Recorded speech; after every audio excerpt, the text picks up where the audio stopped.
আজকের অঙ্ক হলো একজন ব্যক্তি 70 মিটার দীর্ঘ প্ল্যাটফর্মে দাঁড়িয়ে আছে।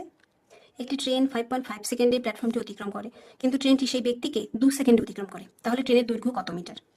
এক্ষেত্রে আমরা বুঝতে পারছি এই 5.5 সেকেন্ডে 70 মিটার দীর্ঘ প্ল্যাটফর্ম অতিক্রম করেছে, মানে এই 5.5 সেকেন্ডে ব্যক্তিটি train length plus platform length অতিক্রম করেছে।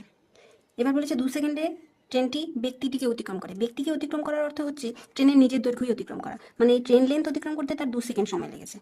তাহলে প্ল্যাটফর্ম অতিক্রম করতে তার সময় লেগেছে কত? 5.5 মাইনাস 2 ইকুয়াল টু 3.5 সেকেন্ড। এই সেকেন্ডে সে কী করেছে? প্ল্যাটফর্ম অতিক্রম করেছে।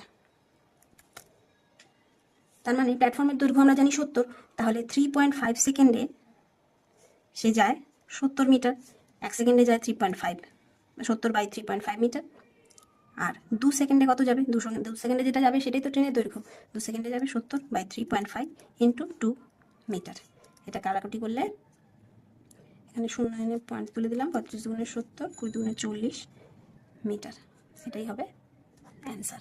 তাহলে ট্রেনের দৈর্ঘ্য 40 মিটার।